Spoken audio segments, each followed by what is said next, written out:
Hipacondríaca apresenta Surra de Lúpulo. Oi pessoal, bom dia, boa tarde, boa noite! Eu sou Ludmilla, mais conhecida no Instagram como Hipacondríaca. E no programa de hoje, meus amigos, nós vamos trazer uma visão global. O Surra de Lúpulo é cosmopolita, seja lá que tenha a ver o que eu tô falando ou não. Globalizar! Uma visão global das cervejas e outras bebidas alcoólicas nas relações internacionais do Brasil e do mundo. Para isso, nós convidamos Maurício Santoro, que é jornalista, cientista político e professor de relações internacionais, para ajudar a ampliar as nossas fronteiras ainda tão limitadas. Antes de pedir que o nosso convidado dê um alô, a gente tem o prazer de informar que esse programa é oferecido pelos nossos mecenas empresariais. Cerveja da Casa, Cervejaria Ussá, Prússia Beer, Viveiro Vandenberg, Iris Pay e The Beer Agency. Agora sim, Maurício, dá um alô pra galera conhecer a sua voz. Salve Ludmilla, salve Leandro, é um prazer estar aqui. Vamos conversar sobre esse tema e eu acho que vocês vão ficar surpresos em ver a quantidade de relações que existem entre a cerveja, outras bebidas alcoólicas e a política internacional. Meu Deus, eu não sei se eu fico feliz, ansioso ou temeroso. Bem-vindo, querido, e eu sou o Leandro, mas hoje vocês podem me chamar do Tratado de Proliferação de Bares. E a gente, Maurício, a gente bate o nosso papo bebendo uma cervejinha ou algo para acompanhar. Você vai beber alguma coisa aí? Meus caros, eu adoraria, mas infelizmente quando eu bebo alguma coisa alcoólica, a minha capacidade de dar boas entrevistas cai muito rapidamente. E você, Lúcio, o que você vai beber? Eu sigo aqui seca. Na verdade, eu sigo aqui me hidratando. Estou com a minha aguinha maravilhosa para manter essa voz que tá indo embora no lugar. E você? Tratado de Tordesilhas que deu errado da proliferação dos bares. Tá bebendo o que por aí? Eu tô bebendo água. Por pura necessidade. Esse programa vai virar em 2024 surra de H2O. Vai virar, vai acabar. A gente vai acabar com o lúpulo. A não ser que a gente comece a beber água lupulada, Luz. Boa opção. Gosto também. Né, para melhorar a situação nossa.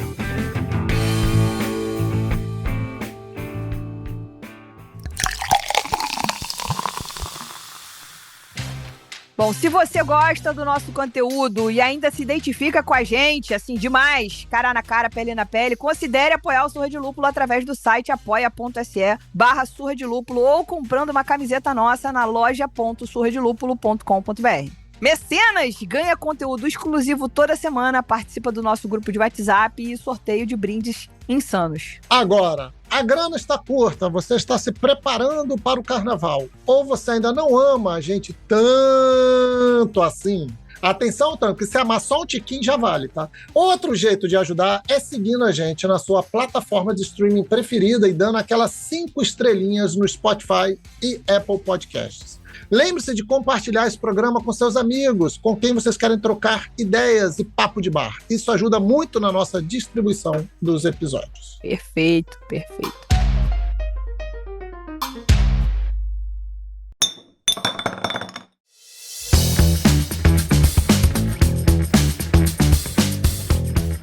Bom, gente, vamos então, como o Leandro disse, em ritmo de carnaval. Maurício, a gente queria saber um pouco, se você puder nos ajudar a contextualizar, né? Em algum momento da história da civilização, o álcool facilitou ou dificultou as relações internacionais? Bom, Ludmilla, o álcool está ali muito presente desde sempre na diplomacia, né? Porque servir bebidas alcoólicas num almoço, num jantar, numa recepção formal, é alguma coisa muito comum no mundo da política externa, né, no mundo dos diplomatas. Então, desde que a gente tem os primeiros registros ali de negociações, digamos, na Grécia Antiga ou na China, tem algum tipo de bebida alcoólica sendo servida, circulando. Então pode ser cerveja, pode ser o vinho, pode ser whisky, né? É alguma coisa que faz parte desse mundo, que faz parte desse ambiente. E é comum também que quando se tem esse tipo de interação entre diplomatas, quando eles estão servindo num outro país, que eles deem de presente para as pessoas daquela nação as bebidas típicas do seu próprio país. Então, por exemplo, esse ano eu fiz muitos trabalhos envolvendo diplomatas americanos ou japoneses. Aham. Os americanos me deram vinhos da Califórnia, porque eles estão promovendo a indústria vinícola naquele estado. Os japoneses me deram saquê, uma bebida super típica, né, do Japão, representativa da cultura japonesa. Então, por aí vai. Né? Então, muitas vezes, as bebidas alcoólicas, em especial aquelas mais caras, mais sofisticadas, elas acabam sendo também uma espécie de embaixadoras dos seus países. E em alguns países, esse hábito de beber, e de beber muito, né, é alguma coisa que está muito embrenhada no cotidiano. Então, por exemplo, eu viajava muito para a China antes do início da pandemia. E os chineses bebem muito uma espécie de cachaça feita de arroz, chamada Baijiu, que é um negócio assim, se eu jogar aquilo no meu carro, eu acho que funciona o carro, sabe? O motor roda, né? Então, assim, se você está na China querendo fazer amigos e influenciar pessoas, é legal beber Baijiu. É parte ali daquele ambiente, é parte daquele sentimento de descontração, de você estar interagindo com as pessoas, né? E, bom, em geral eles bebem em pequenas doses, né? Mas, enfim, facilita muito a sua vida se você embarca nessa, né? Então não é só o lubrificante social, mas é o lubrificante das relações internacionais também, o álcool, a gente pode dizer isso. Com certeza, com certeza. Eu diria, inclusive, que não há uma boa recepção diplomática onde não se sirva um pouco de bebida alcoólica, né? Com exceção daquelas reuniões de trabalho, né? Que aí realmente costuma ser algo muito austero e tal, mas se é, digamos, uma festa para comemorar a data nacional daquele país, digamos, o 4 de julho americano, o 7 de setembro brasileiro, sempre vai ter bebida alcoólica sendo oferecida, e com muita frequência uma bebida que esteja de alguma maneira vinculada à cultura daquele país, né? E com muita frequência também aquelas indústrias que aquele país está promovendo naquele momento. Então, digamos, os europeus, por exemplo, são muito ciosos das suas grandes marcas, daquelas suas bebidas tradicionais. E tem histórias muito interessantes, né? Por exemplo, o conhaque. O conhaque é uma bebida de Estado, né, fabricada numa cidade francesa chamada Cognac. Um dos grandes comerciantes de conhaque foi o Jean Monnet, que foi um diplomata e negociador internacional importantíssimo na primeira metade do século XX e é o principal arquiteto da União Europeia. Então ele era basicamente um vendedor de conhaque. Ele viajava o mundo inteiro vendendo a bebida da família dele. E a partir daí ele começou a assumir uma série de cargos governamentais até depois da Segunda Guerra Mundial criar ali o embrião do que um dia seria o processo de integração europeu. Então, olha, o conhaque é uma coisa séria. A cerveja, o vinho, o baijiu, o saquê, né? Então não é de modo algum um mero detalhe, um elemento essencial das relações internacionais. E por mais que a gente pense na política internacional muitas vezes como grandes abstrações, né, de comércio, de investimento, de operações militares, no fim das contas a gente está falando de pessoas. Né? São pessoas encontrando outras pessoas e tentando encontrar ali um ponto comum, uma agenda comum de trabalho. E eu acho que não existe nada mais que aproxime mais as pessoas do que compartilhar uma boa refeição juntos. E claro que o álcool funciona para aproximar muito, né, as pessoas nessas circunstâncias. Tem uma frase da qual eu gosto muito, do grande filósofo brasileiro Zeca Pagodinho, segundo a qual ele nunca fez nenhum bom amigo bebendo leite. Sim. Verdade. Eu diria que a gente faz bons amigos bebendo café também, né? Mas Zeca Pagodinho tem razão, né? Então, se eu puder escolher, eu prefiro compartilhar ali um bom copo de cerveja, uma taça de vinho, um pouquinho de baijiu, do que tomar um leite morno ali com os amigos de outros países.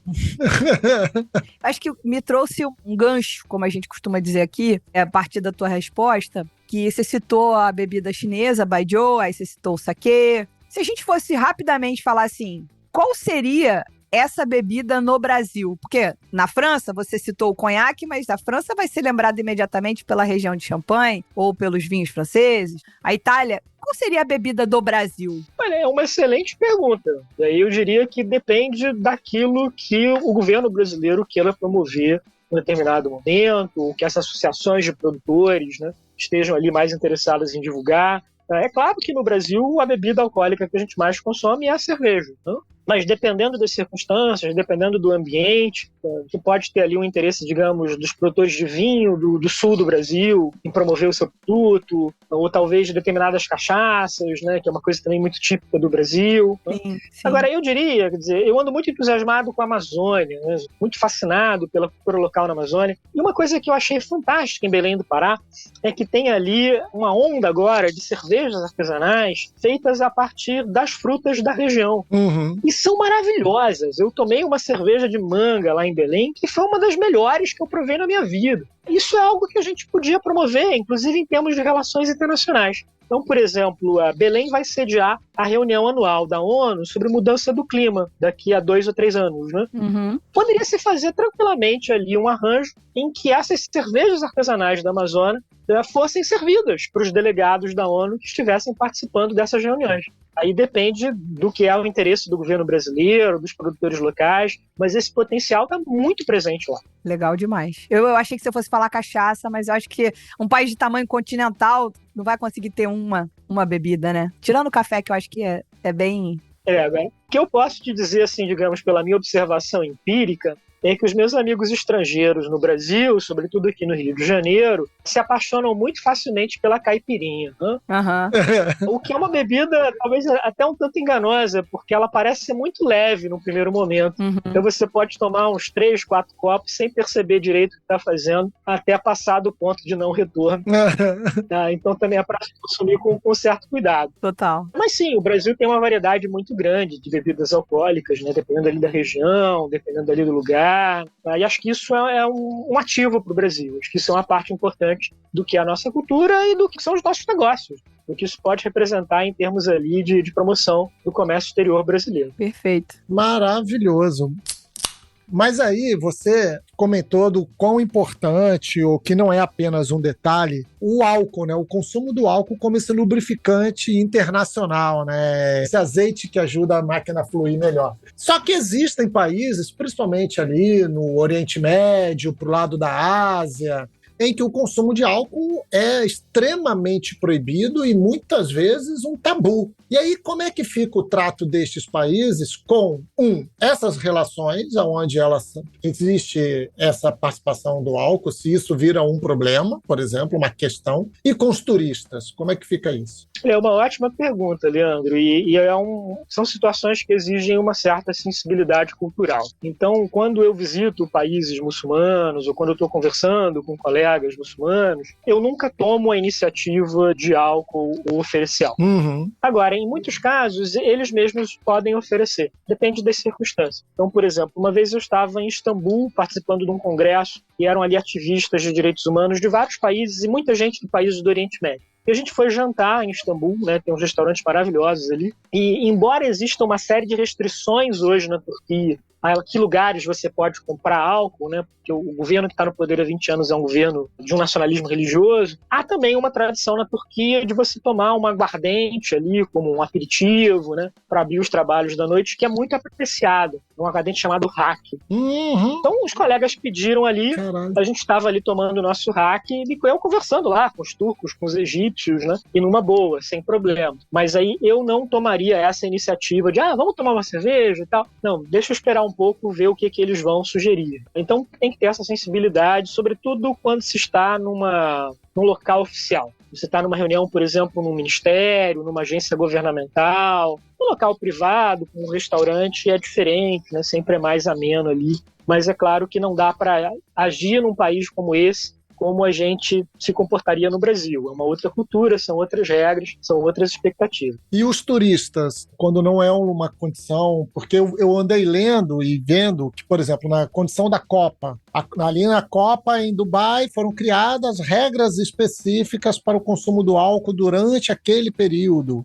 E eu já li história de que em determinados países, o turismo, por exemplo, se o turista consumir na rua, ele pode ser preso sabe? Não apenas preso, né? Assim, preso, deportado, problemas gigantescos. É que no Brasil nós temos regras muito informais para o uso do álcool. Aham. Então, por exemplo, aqui as pessoas bebem o álcool na rua. Então, aqui no Rio de Janeiro, por exemplo, é muito comum as pessoas beberem, digamos, na mureta da Urca, por exemplo, apreciando a vista, Sim. ou na praia. Tem muitos lugares onde esse consumo na rua é restrito, tá? Inclusive nos Estados Unidos. Não precisa ir num país islâmico, não. Tem outros lugares onde não, onde é muito tranquilo. Na Europa, por exemplo, será muito tranquilo. Agora, o exemplo do Catar na Copa do Mundo é excelente, porque ali, vamos dizer, é uma sociedade ainda bastante conservadora, mas que naquela circunstância especial ali da Copa do Mundo, teve que ceder, teve que fazer concessões, porque, por exemplo, para muitos fãs de futebol, o momento do jogo é também o momento de tomar uma cerveja. Uhum. Você não separa as coisas, né? Elas estão ali muito presentes.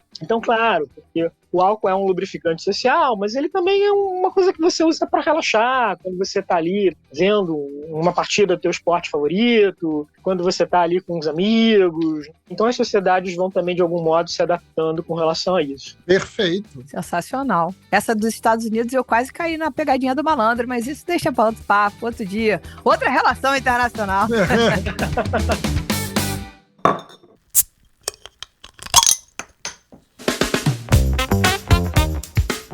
Bom, a gente está falando de países que são sanhaço na hora de falar de consumo e a gente não pode deixar para sentar à mesa nesse bar. Vamos falar de China, né? Então, assim, você falou um pouco de China, de uma bebida mega tradicional na primeira pergunta, né? Qual é a relação deles com a bebida de uma maneira geral? Você já disse que tem essa pegada de tomar uma bebida que é muito tradicional, né? E, assim, é possível que eles entrem na produção de cerveja ou de outras bebidas? Já entraram, Ludmilla, já entraram. Né? Vamos lá. Eu acho que eles estão, assim, consumo... Eles são, sei lá, primeiro país do mundo em consumo, acho que por conta até da população, se não me engano, da quantidade. Os chineses bebem muito. Ô, glória. E vários tipos de bebida alcoólica.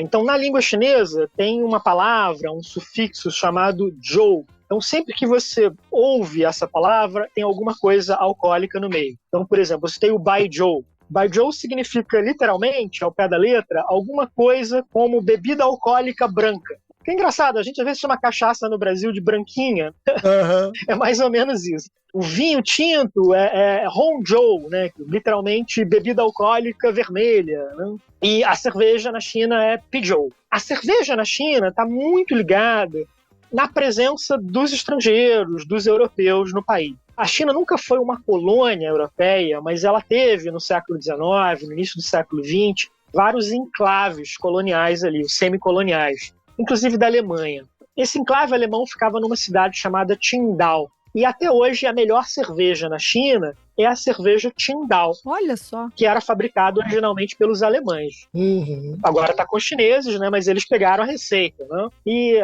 tem uma curiosidade na China em que os chineses bebem a cerveja quente, na temperatura ambiente. Fazem isso com outras bebidas também, né? Então, num primeiro momento, para nós brasileiros, isso é muito estranho, né? Porque a gente tem o hábito de beber a cerveja estupidamente gelada. Né? Então, quando começaram a me servir cerveja quente na China, eu falei, pô, esses caras estão de sacanagem comigo, não é possível, né? Fiz alguma gafe aqui, né?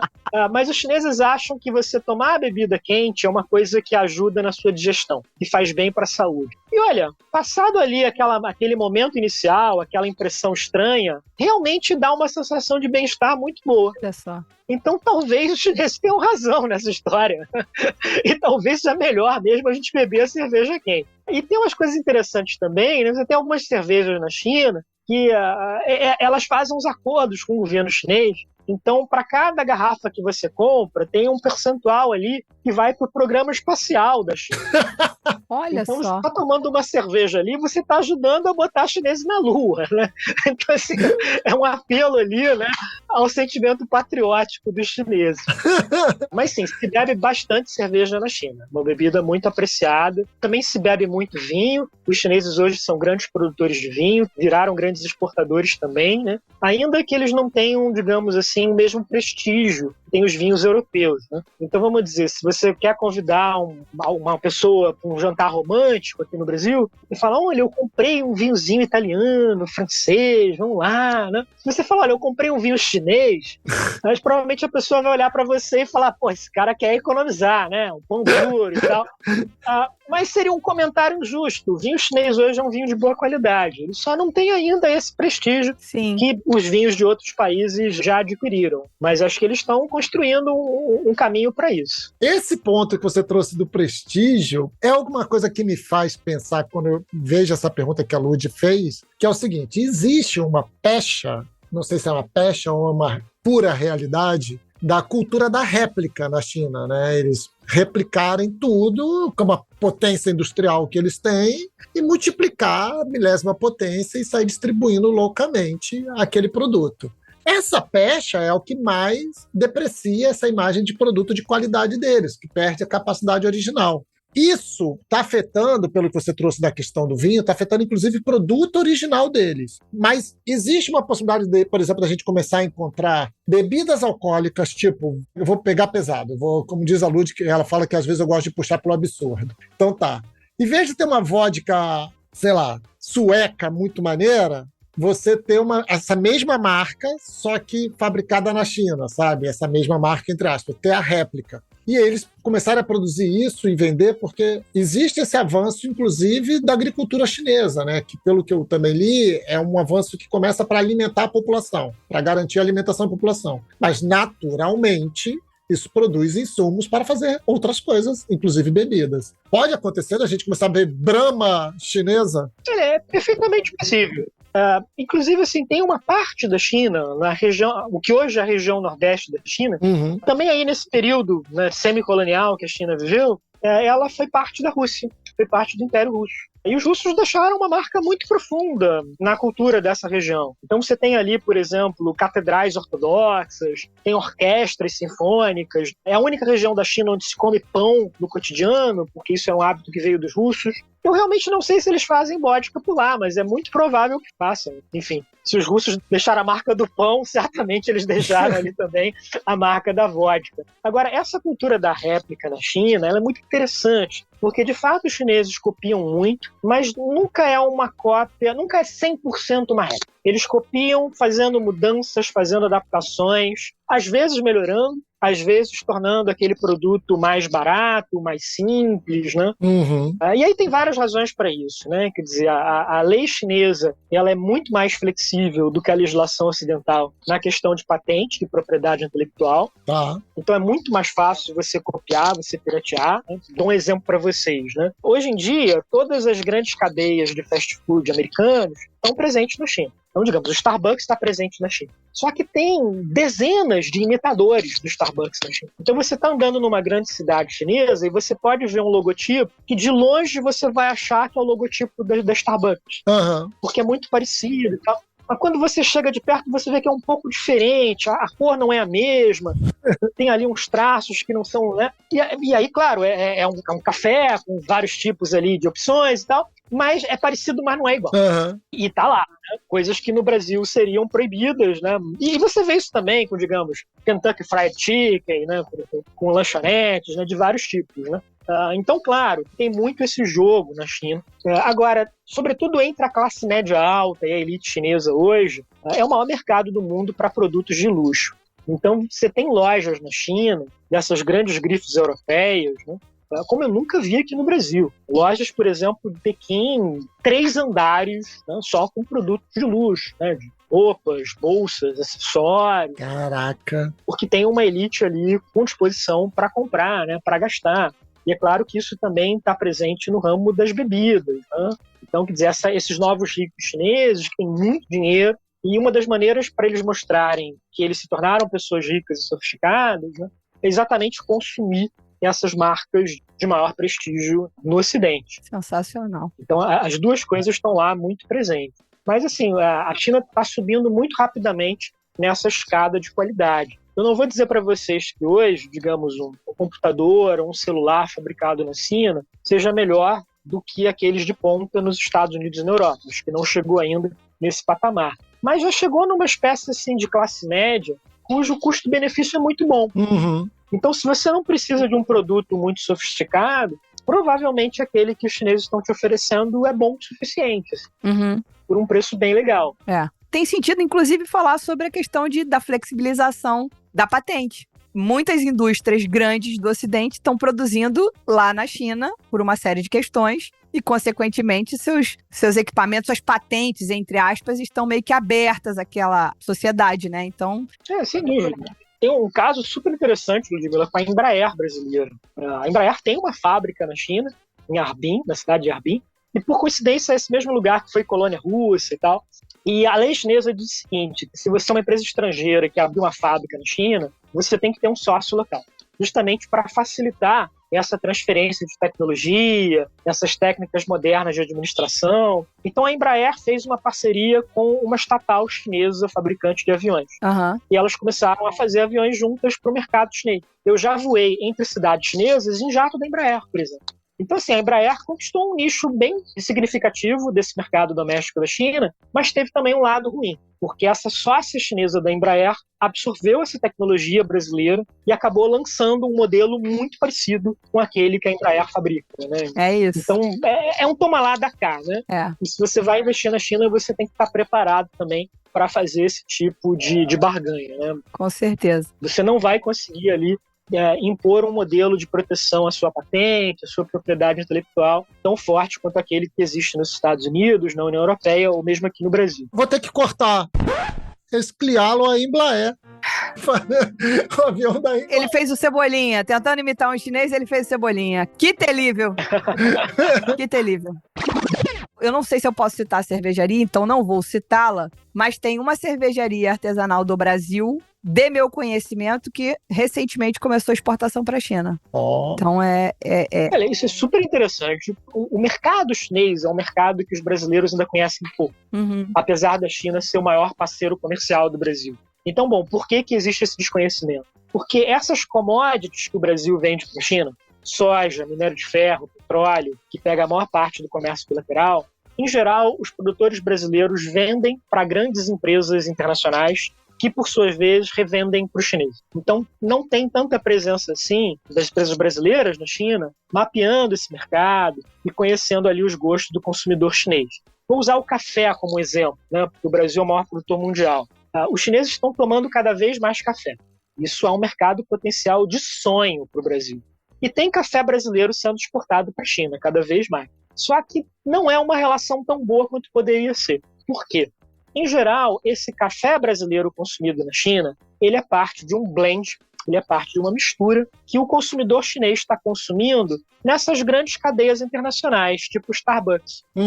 Então o chinês vai lá, vamos para uma Starbucks em Xangai, ele pede ali um cappuccino, ou o que seja, e vai vir uma mistura de sementes ali do Brasil, da Etiópia, da Colômbia, e ele não vai saber que ele está tomando uma mistura brasileira. Ele não vai chegar naquela loja e pedir o café brasileiro. Sim. Então tem um potencial para isso, para o café, para a cerveja, mas as empresas brasileiras vão ter que entender esses hábitos do consumidor chinês, que são diferentes dos hábitos daqui, né? E vão ter que se adaptar para ele. Agora, eu acho que uma coisa que favorece muito as empresas brasileiras na China é que os chineses têm uma imagem muito positiva do Brasil. Então, quando eu digo na China, né, quando eu encontro chinês e falo "Woshi Bashren", eu sou brasileiro, olha, é uma maravilha, né? Porque eles associam o Brasil à alegria de viver, à dança, à beleza, aos clichês, tá? Ao futebol, ao samba, à floresta amazônica, mas são lugares comuns positivos. E isso é uma coisa que pode beneficiar muito uma marca de cerveja artesanal brasileira. Sem dúvida. Né? O sabor do Brasil, o sabor da alegria, né? Então tem um campo aí para crescimento maravilhoso. Muito maneiro. Então, já que a Lud falou dessa exportação, eu queria também falar exatamente disso, né? A gente viu pelo dado do Anuário do Mapa de 2022 que a cerveja representou ali aproximadamente 583 milhões de reais exportados em 2022, né? Faturados em exportação em 2022. E ela foi a bebida alcoólica que teve o maior crescimento de exportação dentre todas as outras, mais do que o vinho, mais do que a cachaça, o que me surpreendeu muito. Entre todas as bebidas alcoólicas, essa foi a maior. E aí, eu tenho duas dúvidas, na verdade, né? Uma, você consegue enxergar a cerveja ganhando essa notoriedade como um produto original brasileiro, Porque aqui no mercado de cerveja a gente fala muito da criação da escola cervejeira, assim como existe a escola alemã, a escola inglesa, né, a belga e a americana, a gente fala muito da escola brasileira. E isso também começa pelo reconhecimento externo. O pessoal lá de fora falar, essa cerveja é tipicamente brasileira, veio lá de Belém do Pará, dá para sentir pela manga rosa, né, que está aqui sendo feita. E a outra é o quanto o governo brasileiro pode apoiar isso, tanto nas relações ou quanto em termos de estímulos? A resposta para as duas perguntas é um sim entusiasmado. Acho que existe um enorme mercado potencial para a exportação das cervejas brasileiras. E aí, qual é o pulo do gato? É associar essa bebida a um determinado estilo de vida, a um determinado conjunto de valores, de imagens positivas, né? Associar a cerveja à imagem do Brasil. E aí, é claro que o governo brasileiro vai ter um papel muito importante em ajudar as empresas na promoção dessas vendas. Deixa eu usar o exemplo da Colômbia para ilustrar isso. Os colombianos têm uma presença muito forte no mercado mundial de café, sobretudo do café gourmet, né, mais sofisticado, de maior valor agregado. E eles criaram uma rede de lojas fantástica chamada Juan Valdez, que é uma espécie de Starbucks colombiano. Então são lojas que vendem vários tipos de café, mas todos eles colombianos, só toca música colombiana, e as lojas são muito bonitas, são muito charmosas, são muito acolhedoras, né? Imagina uma Juan Valdez das cervejas brasileiras. É perfeitamente possível a gente imaginar uma coisa assim. E aí o que a gente dizia, né, dessa maneira informal pela qual a gente bebe cerveja aqui no Brasil, sei lá, um comercial, por exemplo, dos cariocas bebendo cerveja na praia, o pôr do sol em Ipanema, as pessoas aplaudindo o pôr do sol. Você está associando ali a cerveja, né, a um estilo de vida relaxado, ao contato com a natureza, a beleza. Sim. Tem um potencial muito grande. Mas acho que é uma coisa que a gente ainda não faz bem no Brasil. E o próprio governo brasileiro, muitas vezes, é bastante limitado, né, na maneira como faz esse tipo de promoção comercial. Então, por exemplo, tinha uma época em que você entrava no site das embaixadas brasileiras e todos eles tinham ali uma arara vermelha e tal, que eu acho que essa altura já deve ser funcionário estável, né? Já conquistou ali, né, a sua estabilidade.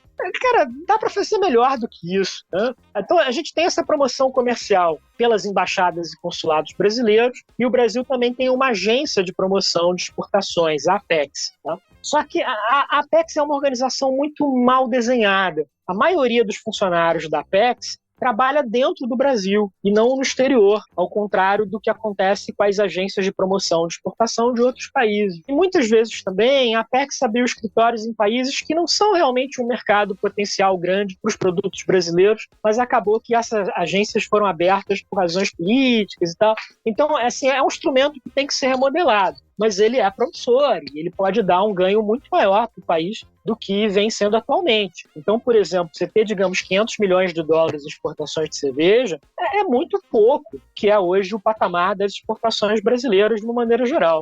Até porque são 583 milhões de reais, não são nem dólares. Reais, são 120 milhões de dólares, então nem dólar.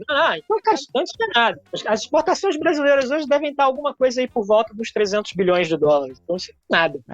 É muito pouquinho, né? É muito louco, você deu o exemplo da loja do café da Colômbia e como isso poderia ser aproveitado na cerveja. E aí, gente, sem nenhum clubismo, no Brasil nós temos 3 grandes empresas, né? 2 grandíssimas empresas, que é a Ambev e a Heineken, e uma empresa familiar de porte grande, porém não gigantesco, que é o Grupo Petrópolis. E eu não tô falando para exportar esse tipo de cerveja para lá, mas a gente tá falando de, sei lá, mais de 1.700 fábricas que são de cervejas artesanais que poderiam estar juntas, reunidas através da Bracerva, por exemplo, para a criação de negócios arrojados assim, né? Mas enfim, a gente ainda fica aqui muito brigando com o nosso mercado. Claro. Vamos pegar, por exemplo, a questão da Amazônia, né, que eu estava para vocês. Imagina a possibilidade de você comprar no exterior uma cerveja artesanal na Amazônia, de uma cooperativa de pequenos produtores com práticas de desenvolvimento sustentável, que vão estar apoiando ali, né, toda aquela questão do combate ao desmatamento. Isso já é possível com alguns produtos amazônicos, principalmente com chocolate, né? Mas pode ser feito com a cerveja também, perfeitamente. Total.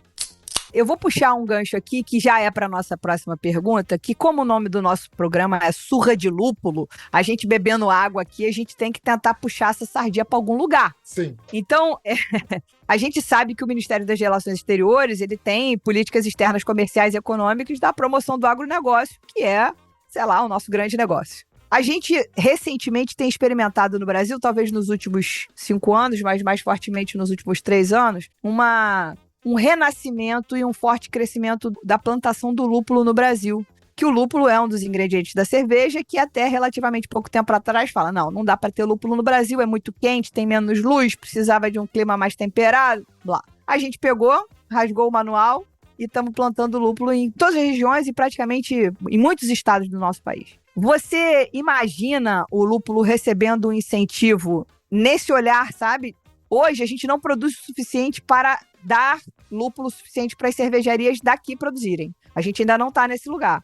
Mas como eu falei, é um cultivo de 5 anos. Com incentivo fiscal, com incentivo financeiro, com apoio, isso pode proliferar muito mais, porque nós somos um país continental. De repente, de novas culturas que a gente poderia comparar com o lúpulo para dizer pra gente, existe um futuro aí, ou nada a ver. Eu acho que é perfeitamente possível e eu vou usar o exemplo da soja para ilustrar isso.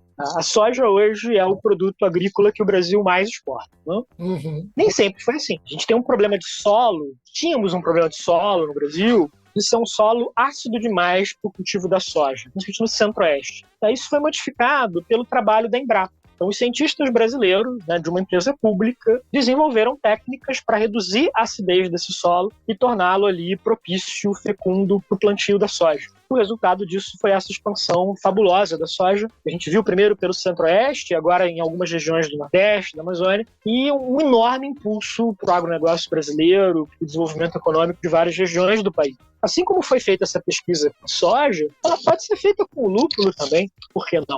E desenvolver ali técnicas adaptadas para as condições brasileiras que permitam esse tipo de desenvolvimento e essa expansão do circuito do agronegócio relacionado com a cerveja no Brasil. Então a gente tem os instrumentos para isso e, claro, temos hoje um segmento do agronegócio no Brasil extremamente moderno, competitivo, sofisticado nos seus métodos de gerência, né? Então, assim, temos a faca e o queijo na mão, por assim dizer. Não? Pois é. Muito importante isso, gente. Muito importante. Cara, eu tô pensando aqui, porque assim, o que motivou a Embrapa a olhar para a soja e começar a estudar, né? Porque o lúpulo, talvez ele esteja ainda muito embrionário, né? Ou talvez ainda não seja entendido a lucratividade, o potencial de reprodução dele. Não sei se o termo correto seria reprodução, né? Assim, mas a soja caiu em algum lugar de brilhar os olhos e falar, vale a pena investir horas de estudo para adaptar o nosso solo para isso, né? Ou no caso da soja,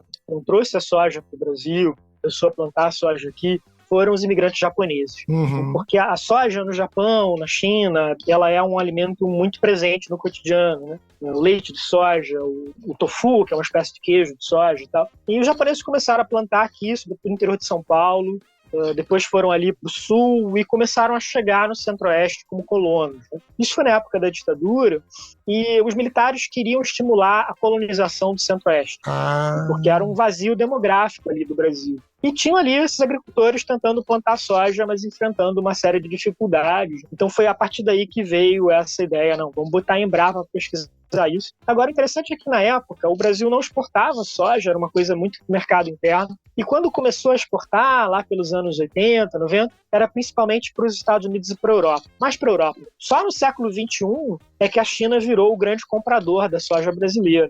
Então, quando se começou essa pesquisa científica para adaptar a soja melhor ao Brasil, lá nos anos 60 e 70, esse mercado chinês não existia nem em sonho. Uhum. Mas quando esse mercado chinês de fato apareceu, o Brasil estava muito bem preparado, muito bem posicionado para explorar essas possibilidades. Né? Então, por isso também que a pesquisa científica de base é importante e por isso que é importante ter o poder público estimulando isso. Porque o retorno pode ser fabuloso, pode ser maravilhoso, mas às vezes, como no caso da soja brasileira, ele vai levar 30 anos para aparecer. Então é difícil também você ter uma empresa privada disposta, né, a apostar a tão longo prazo assim. Mas o poder público pode fazer isso. É muito uma visão mesmo, né, do que tipo de fruto pode ser colhido dali, né?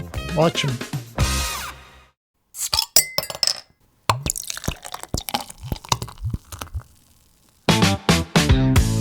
Bom, infelizmente estamos indo para a nossa última pergunta para quem não é mecenas, porque para quem for mecenas vai continuar a ouvir esse papo maravilhoso aqui com o Maurício, mega fluido, que a gente falou, cara, tá com muito assunto, vai ficar muito longo, ficou nada, meu irmão, tá liso, tá tranquilo, tá maravilhoso. Mas lembre-se, só se você não for mecenas, porque se você for mecenas, continua. E aí, Maurício, lá no início do nosso papo, você falou da região de conhaque, do conhaque, da importância disso. E aí a gente quer entender aquela coisa que nos assombra, que são essas indicações geográficas de bebidas alcoólicas que formam, por exemplo, champanhe só pode ser produzido na região de Champagne, conhaque somente de conhaque. Agora a gente tem aí, já foi, as cervejas trapistas, né? Tem que ter a derivação de origem muito clara para confirmar que são trapistas. Isso é trabalho dos diplomatas, das relações internacionais, e como é que isso é constituído para que assim, o resto do mundo todo aceite? Fale, não, tá bom.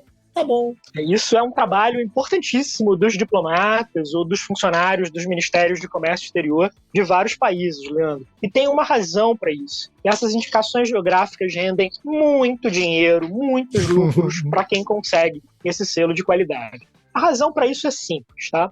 Imagina, por exemplo, que a gente entra num grande supermercado em São Paulo, no Rio de Janeiro, em Nova York, em Berlim, onde seja. E vai ter ali, sei lá, 30 tipos diferentes de cerveja, 50 tipos diferentes de vinho. Qual é aquele que eu, como consumidor, vou escolher? De repente, eu vou querer um champanhe, né? Porque puxa, o champanhe é uma coisa legal, é luxuosa, eu quero comemorar aqui um momento importante na minha vida.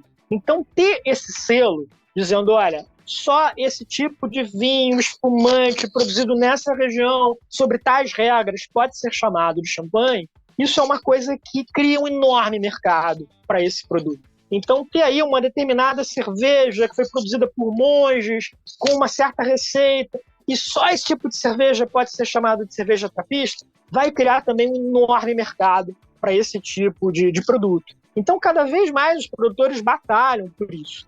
Os europeus são os campeões nesse tipo de indicação geográfica. Eles são os que mais pressionam os outros países a aceitarem. E esse tipo de aceitação vem quando se negociam acordos comerciais. Então, o acordo de livre comércio que o Mercosul está negociando com a União Europeia, e essas cláusulas são super importantes. Tá? Existem algumas maneiras pelas quais você pode também contornar essas cláusulas. Então, vamos dizer, por exemplo, que você tenha no seu país um conhaque já muito tradicional, que é uma receita ali de, sei lá, de 100 anos, e essa empresa não quer parar de chamar essa bebida de conhaque. Ela pode usar um instrumento chamado a cláusula do avô. Quer dizer o seguinte, não, isso aqui é uma receita tradicional, isso aqui é a receita do meu avô. Então, ok, você já fabricava esse produto há muito tempo, você pode continuar chamando ele de conhaque. Mas se você for abrir agora uma nova linha, um novo produto, você não vai poder fazer isso. Porque aí é um produto que vai estar protegido em termos dessa propriedade intelectual, dessa marca. Isso acontece em várias áreas, tá? Então, por exemplo, a gente teve agora recentemente um caso envolvendo uma disputa entre o Caetano Veloso e uma marca de roupas pelo direito a usar a expressão Tropicália nas roupas. E o Caetano tem o direito dessa expressão Tropicália relacionada à música, mas não às roupas, porque aí é um outro ramo econômico. Está cada vez mais presente, né, nesse cenário que a gente tem hoje de um mundo hipercompetitivo. Então, se você está competindo com gente do mundo inteiro, qual é o seu diferencial? O que você está oferecendo no seu produto que aquele produtor ali da China, da Europa, dos Estados Unidos não tem? Gente, isso é muito maravilhoso. É tipo jogar War, só que sem guerra. Mas às vezes tendo que conciliar com a guerra. Às vezes vira guerra. Com muita frequência vira guerra. Né? Gente, que bizarro. Mas você imagina, essa cervejaria que está exportando uma cerveja do Brasil para a China, que aqui rolasse aqui, ó, gente, isso aqui é um produto de origem controlada brasileiro, porque não é só uma cerveja. Então, você imagina um negócio desse. É que na China, tu levar um produto de origem controlada lá, os caras falam, o quê? Aqui não tem essa porra, não. Eu, hein? Vou dar uma adaptada. Esse é um dos grandes problemas da China nas negociações de comércio internacional. Então, por exemplo, a China tem mudado a sua legislação de proteção de patente, de proteção de propriedade intelectual. A mudança mais recente tem uns 3, 4 anos. Ficou realmente um pouco mais rigoroso do que era, mas ainda é muito mais frágil do que é, por exemplo, nos Estados Unidos ou na Europa. Porque, claro, para os americanos e para os europeus, o que eles mais exportam hoje em dia é a marca. Então, para eles é interessante ter uma proteção ali muito dura. O Brasil é um intermediário, né? O Brasil, às vezes, tem um discurso mais rigoroso, às vezes não. Então, depende muito ali de qual é o momento. Mas, à medida que a economia brasileira se torna mais sofisticada, mais desenvolvida, aumenta também o interesse brasileiro de proteger determinadas marcas, né? De ter ali uma... Vamos pegar um caso que eu adoro, né, de sucesso brasileiro no comércio internacional, são as sandálias havaianas. Boa. Então, qual é o diferencial das sandálias havaianas? E pessoas assim com um pouco mais de idade, como eu, né, ainda lembram da época que a sandália havaiana era um negócio barato, que ninguém se importava, era um produto super simples, usado por pessoas muito pobres, né? E de repente essa sandália virou uma popstar, né? Quando eu recebo amigos estrangeiros aqui no Rio, muitas vezes eles me perguntam assim, me leva numa loja das havaianas e tal, porque o diferencial é o design. Virou um produto lindo, extremamente bonito, bem feito, colorido, aquelas cores vibrantes, que passam um pouco também essa questão da imagem Brasil, da alegria, né, da beleza. Eu acho que esse é o grande pulo do gato para as empresas brasileiras e para o governo brasileiro também. É construir melhor a marca Brasil, associá-la a uma série de produtos e investir de maneira séria em promoção comercial, inteligência comercial. Então, por exemplo, a gente tem agora, o Mercosul acabou de ratificar um acordo de livre comércio com Singapura. Esse acordo é muito importante, porque Singapura é a grande porta de entrada dos produtos brasileiros no Sudeste Asiático, que é uma região que está crescendo muito economicamente.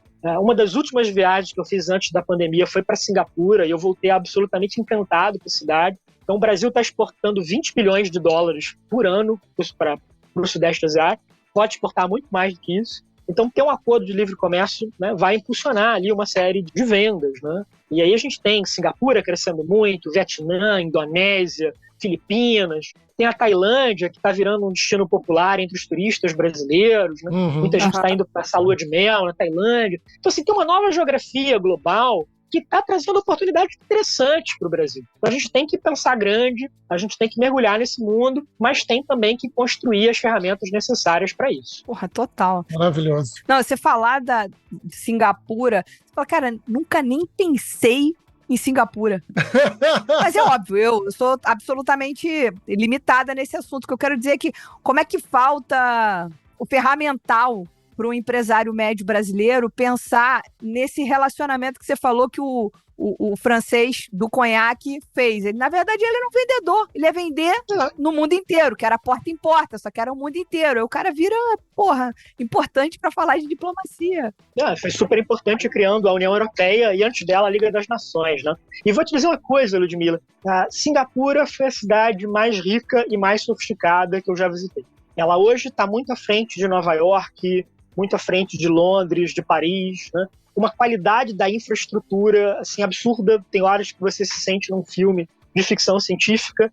E uma mistura cultural extremamente interessante, dinâmica, entre chineses, indianos, malaios, muitos ocidentais também. Então, assim, é um lugar muito legal para se começar a pensar a Ásia, para se começar a pensar ali esses mercados presentes na região. Que legal. E ainda tem o ponto de, você falou que ela é a porta de entrada para a parte ali do sul da Ásia, né? Mas ela também, essa região toda começa a conectar com a Oceania também, né?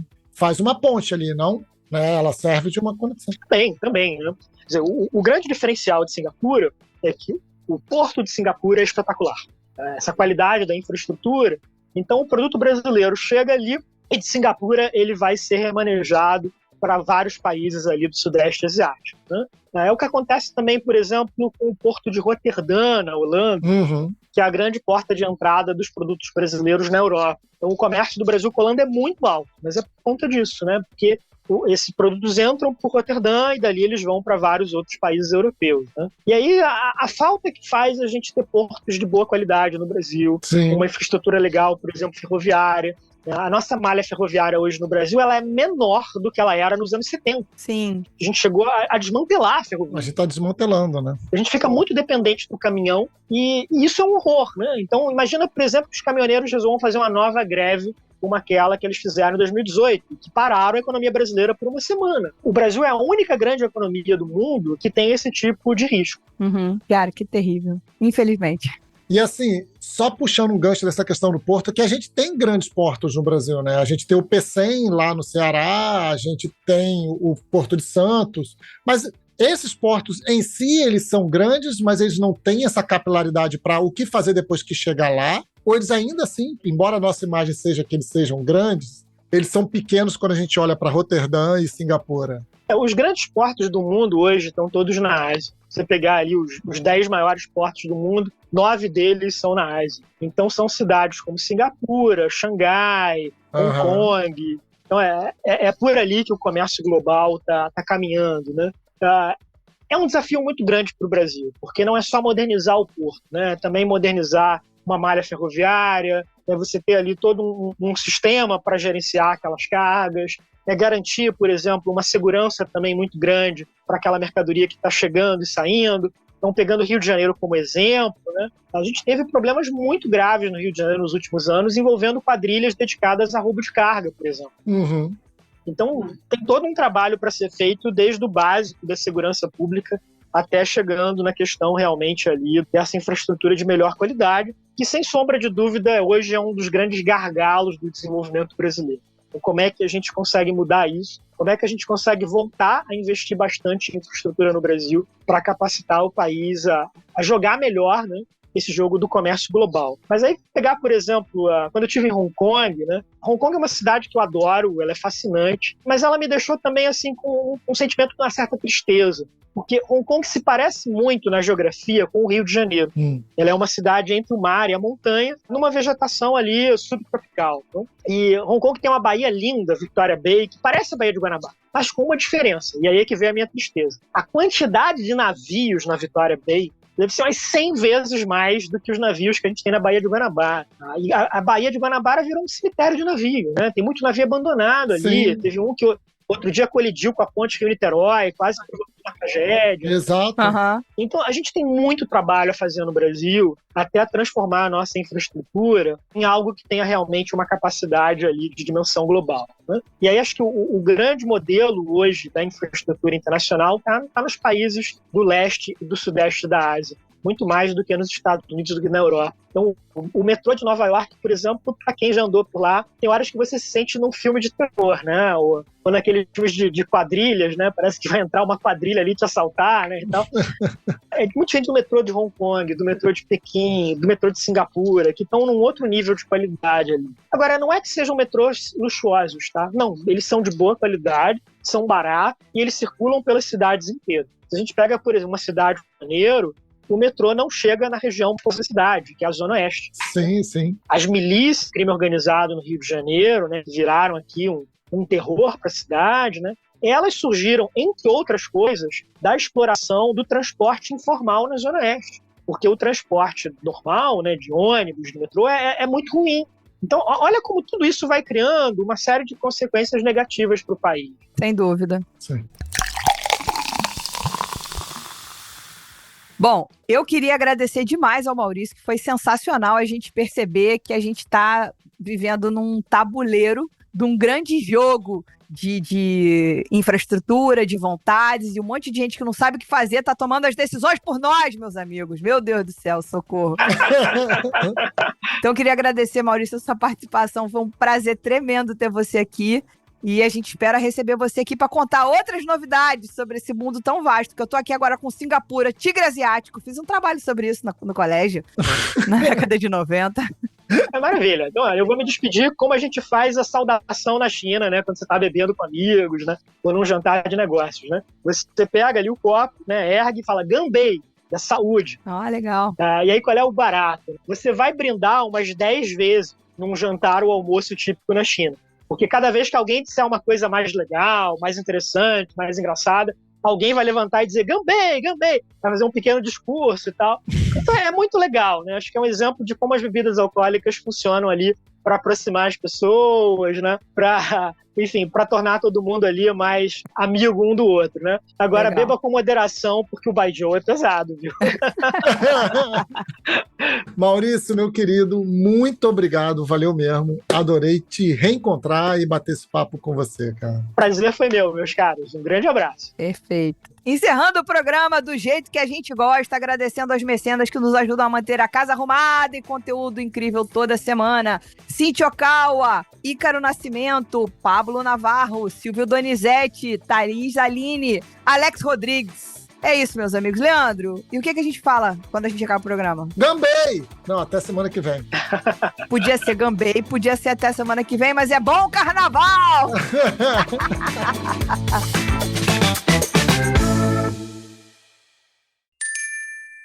Beba menos, beba melhor. Beba com moderação.